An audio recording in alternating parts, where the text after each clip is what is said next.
How do you heal? I was recently asked this question when I was having an engaging conversation with an individual.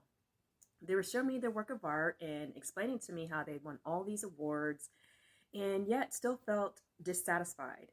They had not achieved that ultimate reward that they had wanted to get. They tried for a couple years and came in second. They did not come in first as expected.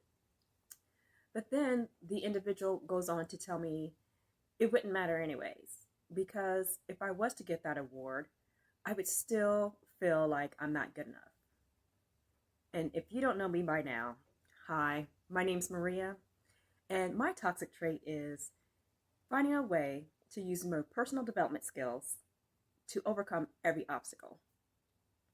So I wanted to dive deeper into this because although this wasn't a coaching session, it sparked my interest, to say the least.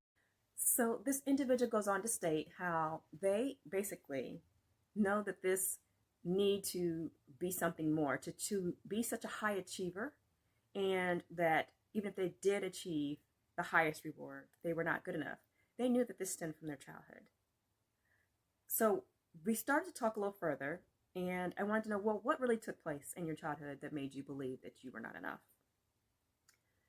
This individual up through age 17 basically lived back and forth between their parents. Now, most would say that's not a bad thing, but for this individual it was.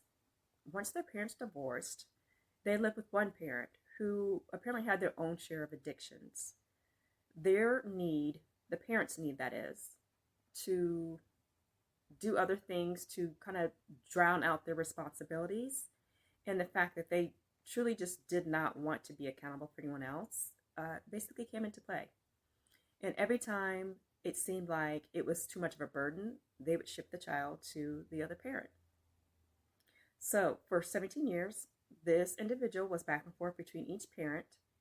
And if that wasn't bad enough, by the time they left one parent's house, went to the other, and when that person was shipped back to the original parent's house, that house was no longer the same house. Both parents moved, and they moved frequently. So imagine you're going to have to start all over in possibly a whole new school district every time you get moved back and forth. The lack of stability that was there was very, very prominent for this individual growing up. So back to the original question, how do you heal? Well, it's kind of a complex, but not that complex of an answer. It's going to depend on the individual and what aspects the individual needs to heal. Now, for this individual that I'm speaking of, for me and my framework, we've already done part of the framework. We have went through a couple steps already. So if I was to take on this individual as a customer, as a client, I would start the next process of my framework, and that would be the rewiring of their subconscious and their limiting beliefs.